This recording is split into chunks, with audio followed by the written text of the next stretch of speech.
ஸ்ருதி ரொம்ப சந்தோஷமாக வீட்டில் இருக்காங்க. மீனா, ரவி, முத்து எல்லாருமே அங்கே டைனிங் ஹாலில் உட்காந்துருக்க. ஸ்ருதி வந்து ஸ்வீட் கொண்டு வந்து கொடுக்க, என்னாச்சு ஸ்ருதி, ஏதாவது ரொம்ப முக்கியமான விஷயமானு சொல்லி மீனா கேட்க, ஆமாம் மீனா, ரொம்ப ரொம்ப சந்தோஷமான விஷயம் அப்படிங்கிறாங்க. என்ன ஸ்ருதின்னு அங்கே உட்காந்துருக்க ரவியும் கேட்குறாங்க. உன்னுடைய ஹோட்டலுக்கு மட்டும்தான் ஆட்கள் வருவாங்களா? ஹோட்டலுக்கும் நாளைக்கு நிறைய பேர் வரப்போகிறாங்கன்னு சொல்ல, என்ன சொல்கிற அப்படின்னு கேட்குறாங்க. ஆமாம், என்னுடைய ஹோட்டல் இருக்கிறதுக்கு பக்கத்தில் ஒரு பெரிய கன்ஸ்ட்ரக்ஷன் கம்பெனி ஒன்று ஆரம்பிச்சிருக்காங்க இல்லையா அப்படின்னு சொல்ல, ஆமாம் அப்படின்னு சொல்கிறாங்க. அதோடைய ஒர்க்கை இப்போ ஸ்டார்ட் ஆகிடுச்சு. அந்த வேலையெல்லாம் முடிஞ்சு அங்கே வேலை பார்க்குறதுக்கு ஆட்கள் எல்லாரும் வர ஆரம்பிச்சிட்டாங்க.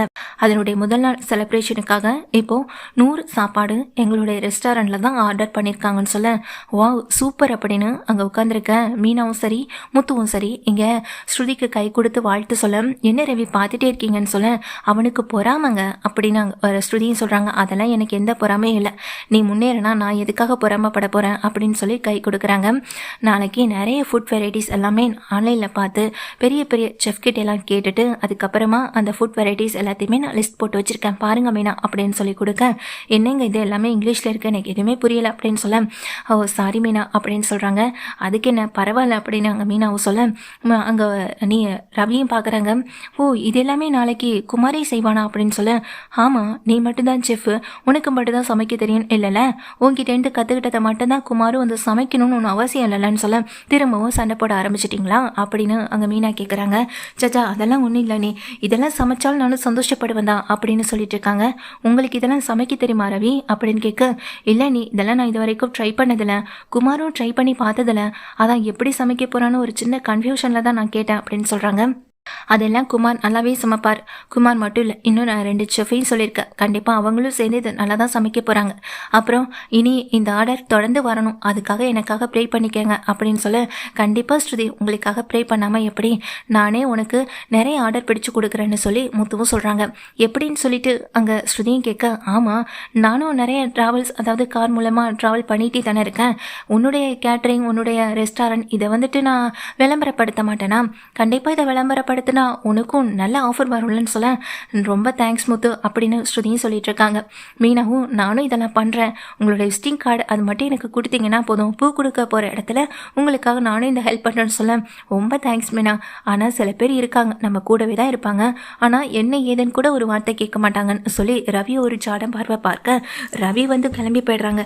ஸ்ருதி தேவையில்லாமல் 2 பேரும் பிரச்சனை பண்ணிக்காம இருங்கன்னு சொல்ல, சச்சா அதெல்லாம் ஒன்றும் இல்லை அப்படின்னு சொல்லிட்டு இருக்காங்க. இந்த விஷயம் நீத்துவுக்கு தெரியுது. நீத்து இதை கேட்டு ரொம்ப ஷாக் ஆகுறாங்க. என்ன சொல்கிறீங்க அப்படின்னு கேட்க, ஆமாம் நாளைக்கு அந்த ரெஸ்டாரண்ட்டில் எல்லா வேலைகளும் ஆரம்பிக்க போகிறாங்க, அதுவும் ஸ்ருதி மேடம் ஏதோ பெரிய பெரிய ஐட்டம்ஸ் எல்லாமே ரெடி பண்ணியிருக்காங்க போல், அதைத்தான் நாளை அந்த கஸ்டமர்ஸ் வர்றவங்களுக்கு ரெடி பண்ணி கொடுக்க போகிறாங்க. அதாவது கஸ்டமர் சாட்டிஸ்ஃபேக்ஷன் ரொம்ப முக்கியம் அப்படின்னு நினைக்கிறது இல்லை, அதோடு சேர்ந்துட்டு அவங்க திரும்ப திரும்ப ஆர்டர் தங்களுக்கே கொடுக்கணும்னு நினச்சி தான் ஸ்ருதி இதை ட்ரை பண்ணுறாங்கன்னு சொல்ல, குமாரும் நல்லா சமைக்கக்கூடியவன் தான் ரவி போலவே, ஒருவேளை இந்த குமார் அந்த ரெசிபி எல்லாத்தையுமே சமைச்சிட்டா அதுக்கு பிறகு நம்ம ஹோட்டலுக்கு வர வேண்டிய ஆட்கள் இப்படி குறைய ஆரம்பிச்சிருவாங்களே, அது நடந்துடக்கூடாதுன்னு இங்கே நீத்து நினைக்கிறாங்க. இப்போ என்ன மேடம் பண்ணுறதுன்னு சொல்லி கேட்க, நான் சொல்கிறத மட்டும் செய்யுங்க அப்படின்னு சொல்லிட்டு இருக்காங்க. அது யாருன்னு பார்த்தா அதே ஹோட்டலில் வேலைக்கு வந்துட்டு இங்கே அனுப்பியிருக்காங்க நீத்துவும். நீத்து வேலைக்கு அனுப்பின ஆள், அதாவது அந்த காலேஜ் ஸ்டூடெண்ட்ஸ் சில பேர் ஒர்க் பண்ணுறாங்க இல்லையா, அவங்களுடைய ஏழ்மையை பயன்படுத்தி அவங்களுக்கு பணம் தரேன்னு சொல்லி அந்த ரெசிபியை வந்து திருடவும் வச்சிடறாங்க. அந்த ரெசிபியோட ரெஸ்டாரண்ட்டுக்கு வர ஸ்ருதி அதை டேபிள் மேலே வச்சுட்டு இருக்கும்போது தான் இங்கே குமார் உள்ள கிச்சனில் கூப்பிடும்போது டேபிள் மேலே வச்சுட்டு போகிற எங்கள் ஸ்ருதி அதை மறந்துடுறாங்க. அதை தான் வந்துட்டு அந்த ஸ்டூடெண்ட்டே எடுத்துடுறாங்க. அதை எடுத்தது மட்டும் இல்லாமல் அதை நீத்துக்கிட்ட கொண்டு ஒப்படைக்கவும் செஞ்சிடறாங்க. ஸ்ருதி இங்கே ஹோட்டலில் அதை எல்லா இடங்களையும் தேடி பார்க்குறாங்க, எங்கேயுமே கிடைக்கல. ஜஸ்ட் இதில் ஒரு காப்பி பண்ணி வச்சுருந்துருக்கலாம், அதுவும் இல்லை, என்கிட்ட எதுவுமே இல்லையே, இதை நான் என்ன பண்ண போகிறேன்னே தெரியாமல் நினச்சி முழிச்சிட்டு இருக்காங்க. உடனே அங்கே குமார் வராங்க.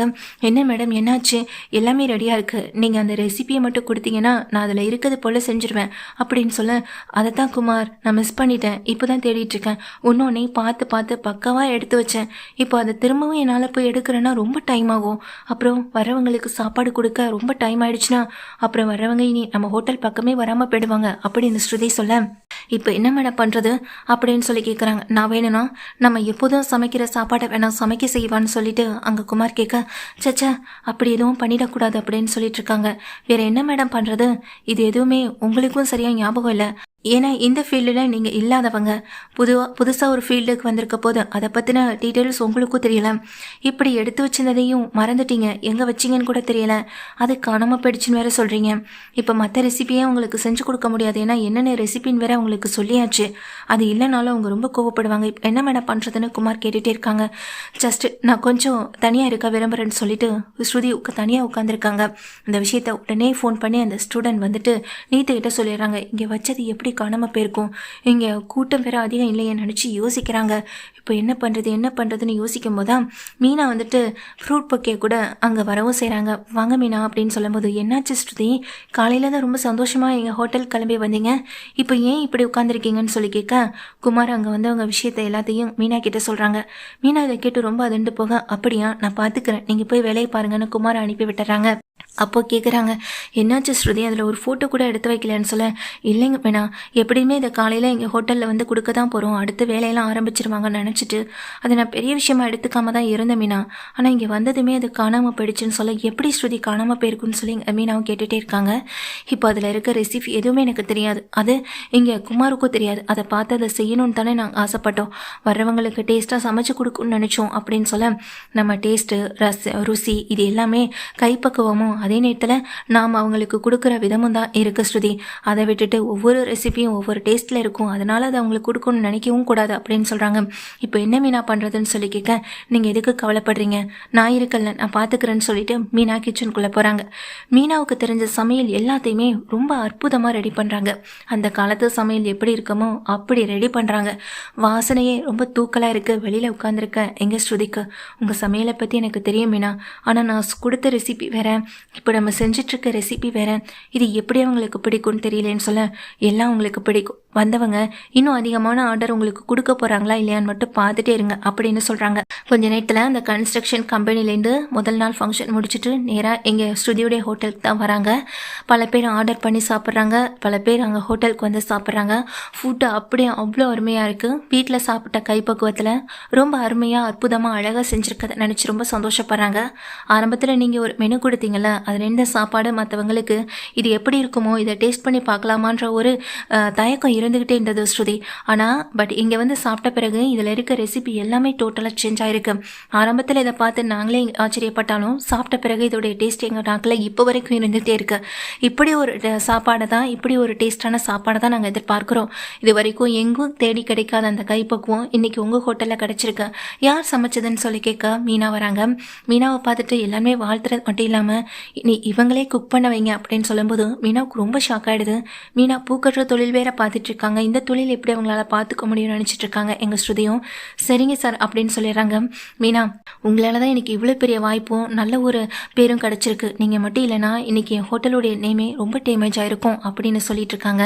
இல்லை ஸ்ருதி, நீங்கள் எனக்காக எவ்வளோ உதவி பண்ணியிருக்கீங்க, உங்களுக்காக நான் இதை கூட பண்ணலைண்ணா அப்படின்னு சொல்லிட்டு இருக்கும்போது உடனே அங்கே ஸ்ருதி கேட்குறாங்க, மீனா எனக்காக நீங்கள் இந்த ஹோட்டலில் அப்படின்னு சொல்லும்போது ஸ்ருதி, நானே இப்போ பூக்கற்று தொழில் பண்ணிகிட்ருக்கேனே அப்படின்னு சொல்ல, வேணா ஒன்று பண்ணலாம், நான் இது அத்தனை ரெசிபியையும் எப்படி செய்கிறதுன்னு குமாருக்கு சொல்லி கொடுத்துட்றேன், குமார் இதை நல்லபடியாக செஞ்சு கொடுப்பாருன்னு சொல்ல, ஆமாம் அவருமே எங்கள் ரவி மாதிரியே தானே சமைக்கிறாரு, ஸோ நீங்கள் சொன்னால் அவர் புரிஞ்சுப்பார் அப்படின்னு சொல்லும்போது அதெல்லாம் நான் கற்றுக்கிறேன் மேடம்னு குமார் சொல்லிட்டு இருக்காங்க.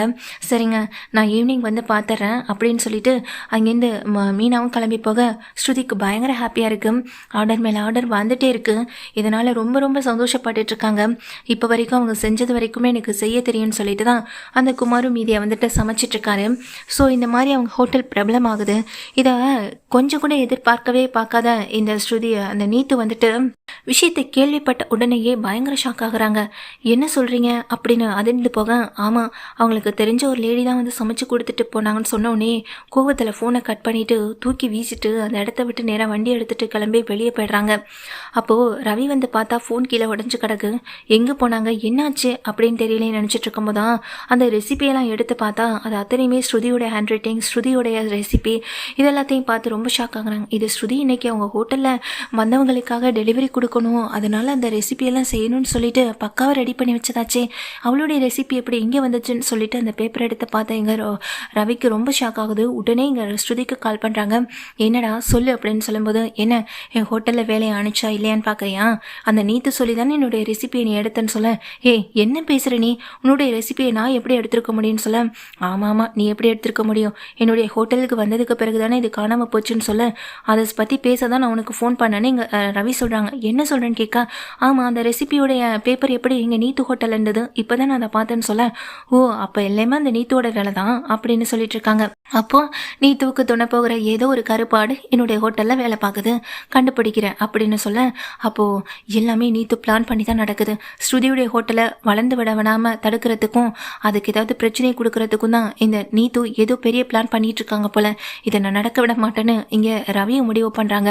இனி அந்த ஹோட்டலில் ஸ்ருதிக்கு எதிராக நீ ஆள் வச்சிருக்கல நீத்து, இனி இந்த ஹோட்டலுக்கும் உங்கள் அப்பாவுக்கும் உங்களுக்கும் நான் பெரிய நன்றி கடன் பட்டு இந்த ஹோட்டலில் வேலை பார்த்தேன். ஆனால் இனி அப்படி இருக்க போகிறதில்ல. எல்லாருமே ஒவ்வொரு விதத்துக்காக ஓடிட்டு இருக்காங்க. நான் என்னுடைய ஒய்ஃப்காக இனி நான் நிற்க போகிறேன். இந்த ஹோட்டலில் நீங்கள் என்ன பண்ணாலும் இனி அது எனக்கு தெரிகிற மாதிரி நான் பார்த்துக்க போகிறேன் அப்படின்னு எங்கள் ரவியை முடிவு பண்ணுறாங்க. இனி என்கிட்டேருந்து தப்பிக்கவே முடிய போகிறதில்ல நீத்து. நீங்கள் ஸ்ருதி உங்ககிட்ட மாட்டலை, நீங்கள் தான் என்கிட்ட மாட்டிட்டீங்க நீத்து. இனி உங்களை நான் எப்படியெல்லாம் வச்சு இந்த ஹோட்டல் மூலமாக பெரிய ஆப்ப வைக்க போகிறேன்னு பார்த்துக்கிட்டே இருங்கன்னு ரவி முடிவு பண்ணி பயங்கர கோபத்தோடு அந்த பேப்பரெல்லாம் கிழிச்சு போட்டுட்டு போகவும் செய்கிறாங்க. இதே போல தான் எங்கள் ஸ்ருதியும் நிச்சயமாக அந்த நீத்துவை சும்மா விட மாட்டேன்னு அந்த பயங்கரமான கோபத்தில் அங்கே ஸ்ருதியும் இருக்காங்க.